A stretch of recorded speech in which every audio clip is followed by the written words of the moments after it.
Assalamualaikum warahmatullahi wabarakatuh. Welcome back to my YouTube channel. Balik lagi bersama aku, Lia Elia. Oke, di video kali ini kita akan membahas soal-soal UTBK tahun 2019 dan 2018 khususnya untuk materi termokimia. Yuk langsung aja kita masuk ke pembahasan soal-soalnya.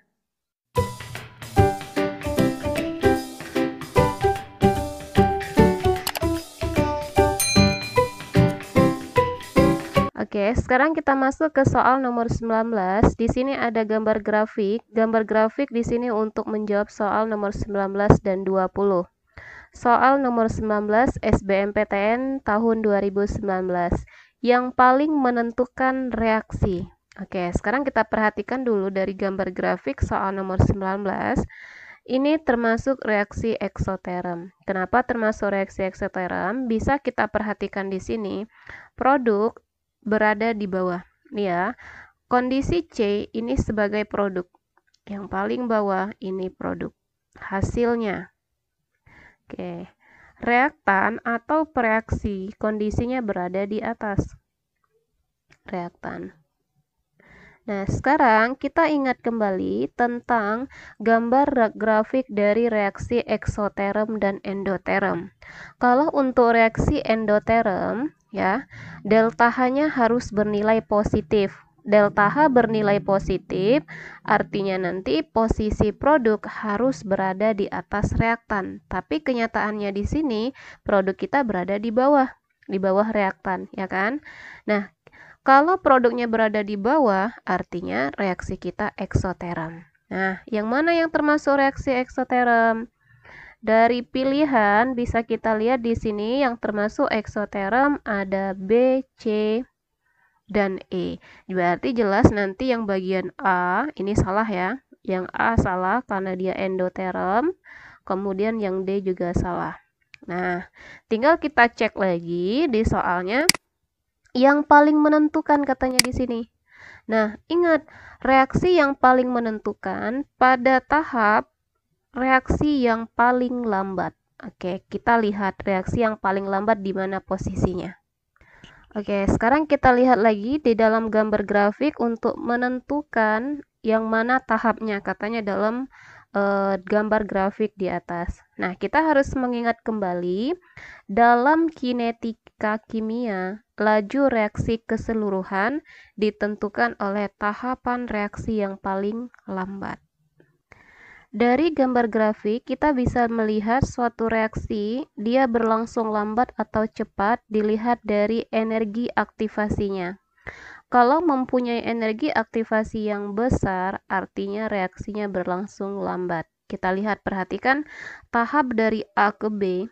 Ini ya, tahap yang A ke B ini. Ini energi aktivasinya besar. Kalau energi aktivasinya EA besar, maka reaksinya akan berlangsung sangat lambat. Oke ya, ini proses dari A ke B. Nah, jadi jelas untuk jawaban nomor 19 adalah yang proses ke B. Nah, kenapa nggak proses dari B ke C? Kita lihat dari B ke C. Dari B ke C, kita lihat energi aktivasinya. Di sini dia lebih kecil. Kalau energi aktivasinya rendah, EA-nya kecil, maka reaksinya ini termasuk reaksi yang sangat cepat. Nah, kalau yang di posisi B, ini daerah intermediate atau antara ya, intermediate. Nah, kita lihat di soal. Di soal tadi yang ditanya daerah yang paling menentukan. Berdasarkan kinetika kimia tadi, daerah yang paling menentukan reaksi itu daerah yang mempunyai energi aktivasi yang rendah. Yang ini ya. Ini daerahnya. Berarti dari A ke B dan reaksinya termasuk reaksi eksoterm.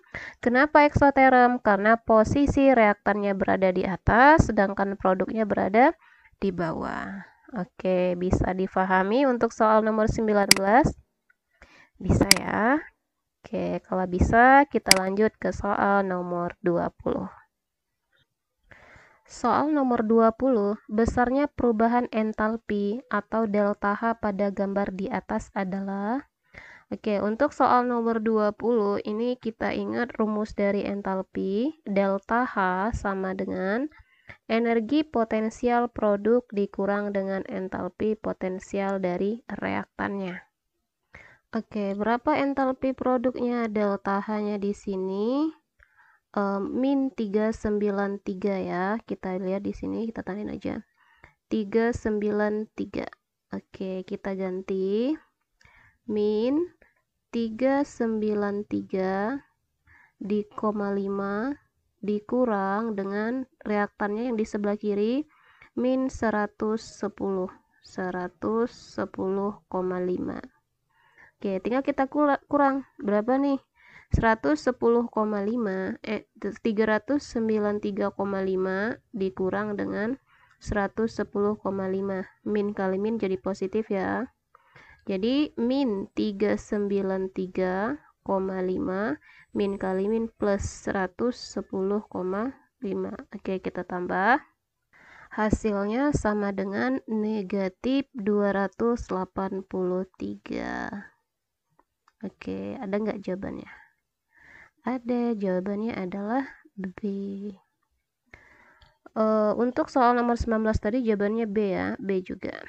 Nah, oke, untuk soal nomor 19 dan 20 bisa difahami ya.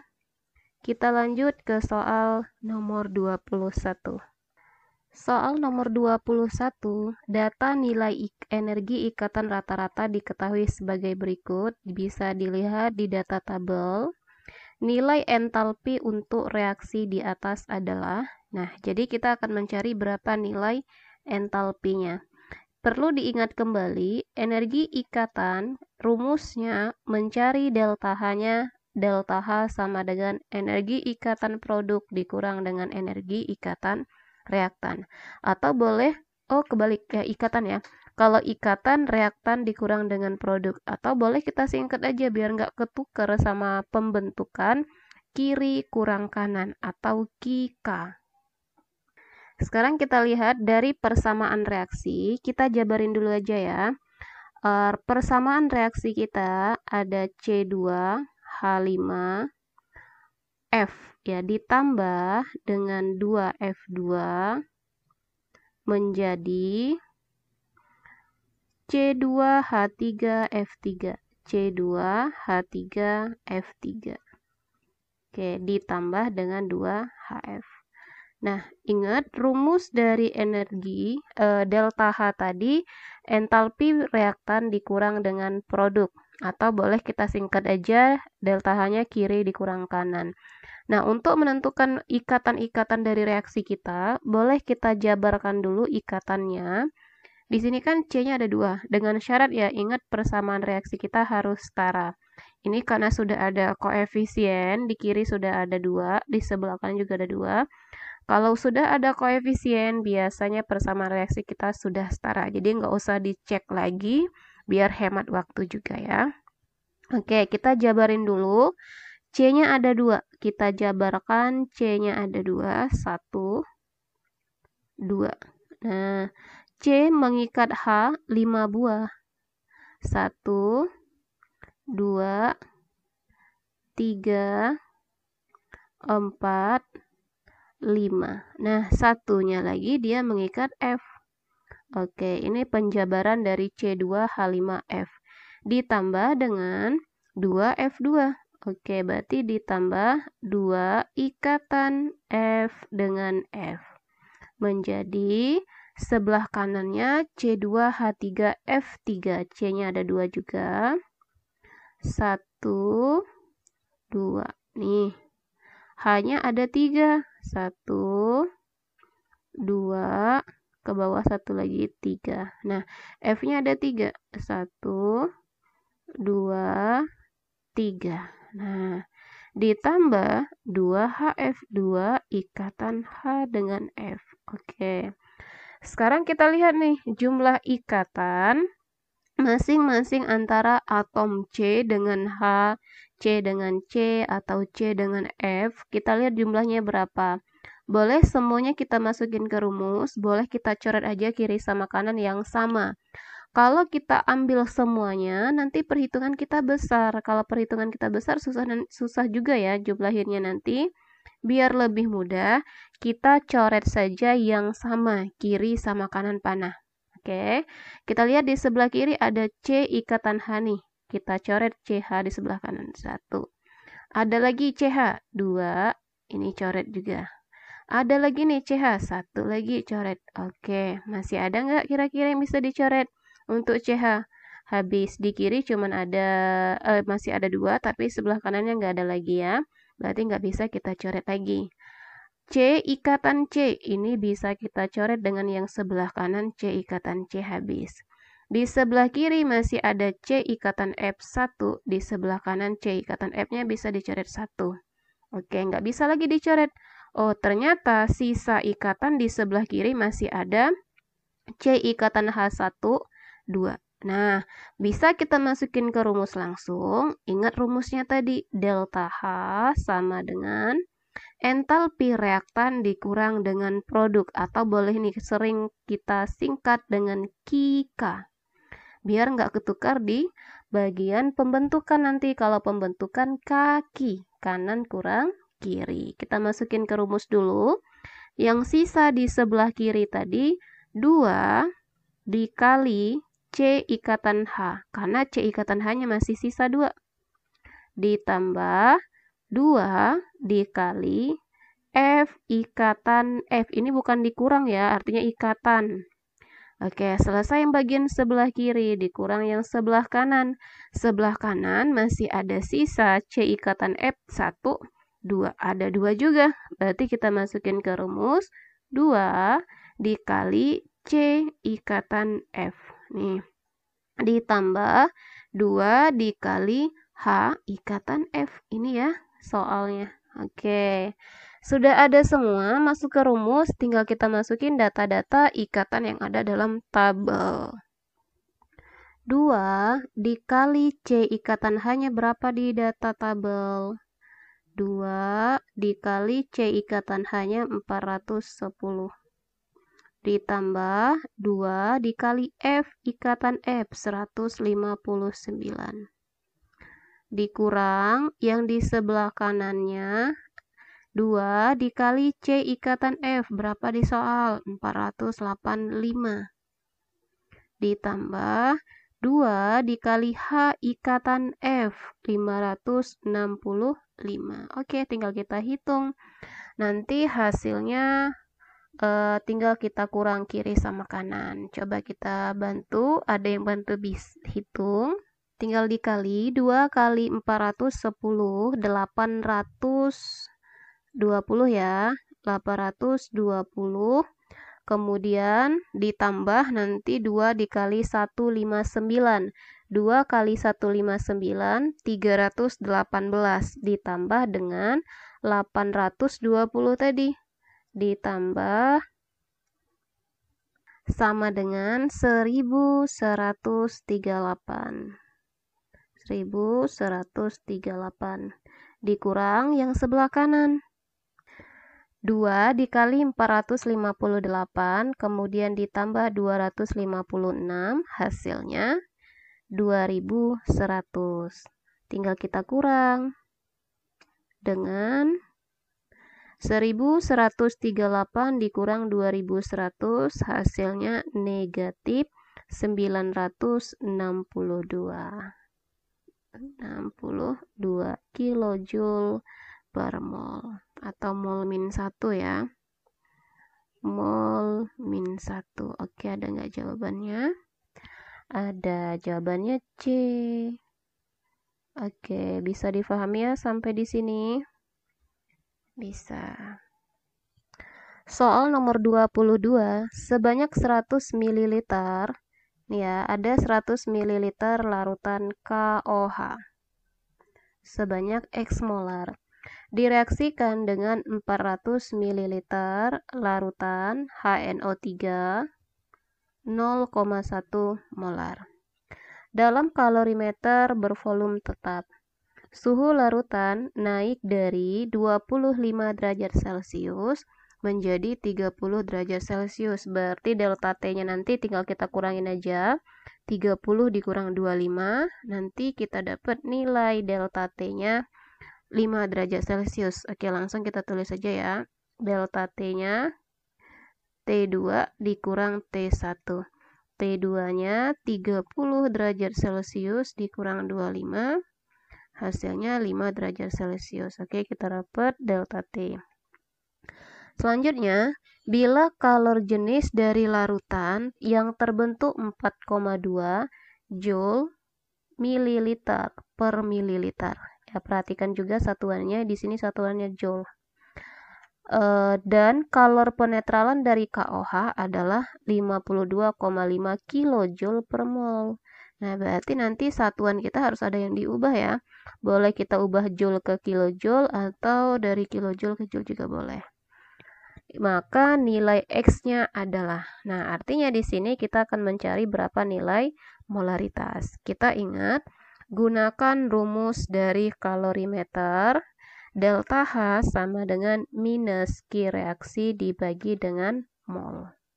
Oke, di sini ada delta H-nya atau kalor penetralan dari KOH tadi min 52 kJ. Berarti ubah ke joule kita kali 1000.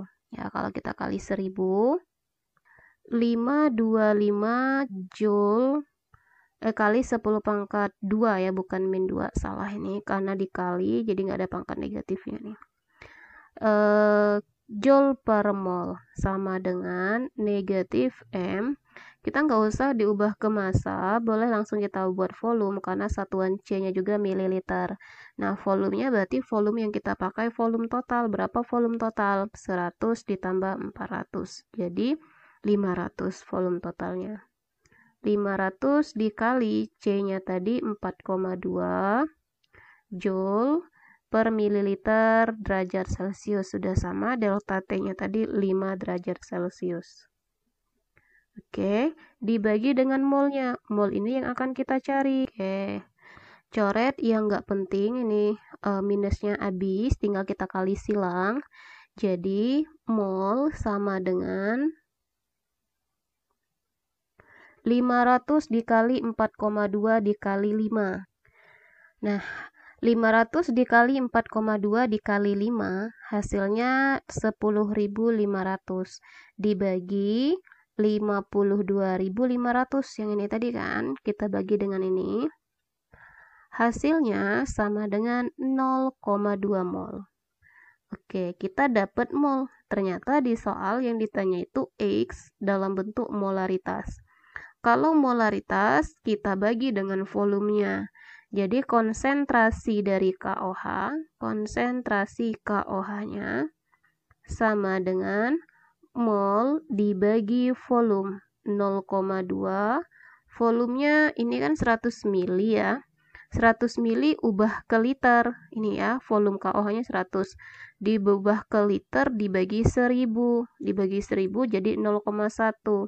0,2 dibagi 0,1 hasilnya sama dengan 2. Oke, berarti dapat nih molaritas dari KOH 2 molar. Ada nggak 2 molar? Jawabannya 2 molar E. Oke, bisa difahami soal nomor 22? Bisa. Kita lanjut soal berikutnya. Dalam kalorimeter sederhana, kapasitas kalornya diabaikan, dilarutkan 4,2 gram LiCl dengan MR-nya 42,5. Dalam keadaan 395,75 ml air, kalor pelarutan LiCl adalah negatif 40 kJ per mol. Temperatur sistem kalorimeter meningkat dari 25 derajat Celcius menjadi 27,5 derajat Celcius. Maka kalor jenis larutan LiCl yang terbentuk dalam joule per gram derajat Celcius. Kita akan mencari kalor jenisnya atau C-nya. Oke, untuk menjawab soal nomor 23, rumusnya sama dengan rumus nomor 22. Delta H sama dengan negatif M kali C kali delta T per mol. Oke, sekarang kita lihat nilai delta H kita tadi negatif 40 kJ per mol. Sementara satuan di soal yang diminta Joule per gram derajat Celcius. Berarti harus kita ubah satuan dari kilojoule ke joule. Dari kilojoule ke joule dikali 1000. Nah, jadi langsung kita masuk ke rumus delta H-nya ya. Min 40 kilojoule ubah ke joule dikali 10 pangkat 3 sama dengan M negatif ya. Negatif M itu massa. Massa di sini baru ada massa dari zat terlarutnya 4,25. Nah, kita ini massanya itu massa larutan. Ada air. Airnya di sini massanya 395,75 ml. Nah, karena satuannya baru mililiter, ingat lagi rumus Rho. Oke, ada yang masih ingat rumus Rho? Karena nggak muat, saya tulis di atas ya. Ingat rumus Rho. Rho sama dengan massa per volume. Kalau nyari massa, berarti rumusnya Rho dikali volume. Berapa Rho air? Rho air sama dengan 1 gram per mililiter. Karena satuan massa kita sudah volumenya sudah mililiter, ya berarti sama aja. 395,75 mililiter dikali 1 gram per mililiter, hasilnya 395,75 gram. Nah, itu massa pelarutnya. Untuk massa di sini kita gunakan massa total. Berarti massa terlarut ditambah massa pelarut 4,25 ditambah 395,75 sama dengan 400. Ups, kita ganti ya. Penanya warna biru. 400. Oke. Dikali C atau Rho-nya yang dicari. Dikali Rho. Dikali delta T, perubahan suhu. 27,5 dikurang 25 derajat Celcius ini ya suhunya. 27,5 dikurang 25 derajat Celcius. Hasilnya 2,5. Oke, kita ganti di sini. Oke, nggak muat juga. Saya terus di atas ya. Ini serba terbatas. Oke, kita kali 2,5. Dibagi berapa rumusnya tadi? Ini mol. Ada yang ingat rumus mol? Mol itu massa per volume. Ingat lagi ya. Saya tulis di atas, mol sama dengan massa per mr. Massa per volume itu molaritas ya. Nah, kalau dia mol, massa per mr. Berapa massa terlarut yang kita gunakan terlarutnya? Massa terlarutnya 4,25, mr-nya 42,5. Tinggal kita bagi aja. 4,25 dibagi 42,5, 0,1. Oke, sekarang kita coret yang tidak penting. Ya, ini bisa nih kita coret minus, habis ya minusnya. Boleh nih kita coret 40. Oke, mana nih bisa dicoret lagi nih? 40 sama 400 ini boleh ya dicoret. 40 ini bolehlah kita coret. Oh, ini kan di sebelah kanan ini 400 ya. 400 ini kita coret. Ini 40, ini sisa 2 ya nolnya. Berarti ini 10 pangkat 2. 10 pangkat 2 dikali 0,1 berapa coba? 10 pangkat 2 kali 0,1 sisa 10. Kita ganti nih 10 sama dengan C dikali 2,5. Berapa nilai C-nya? Oke, berarti hasil C-nya sama dengan 10 dibagi 2,5. 10 dibagi 2,5 sama dengan 4. Jadi kalor jenisnya 4 Joule gram min 1 derajat Celcius min 1. Oke, ada nggak jawabannya? Ada, jawabannya D. Ya kan? Oke, sampai di sini bisa dipahami ya. Oke. Semoga video pembahasan untuk materi termokimia part yang keempat ini mudah difahami. Dan jika video ini bermanfaat buat kalian, share ke teman-teman kalian ya, biar manfaatnya lebih banyak lagi. Oke, saya akhiri. Wassalamualaikum warahmatullahi wabarakatuh.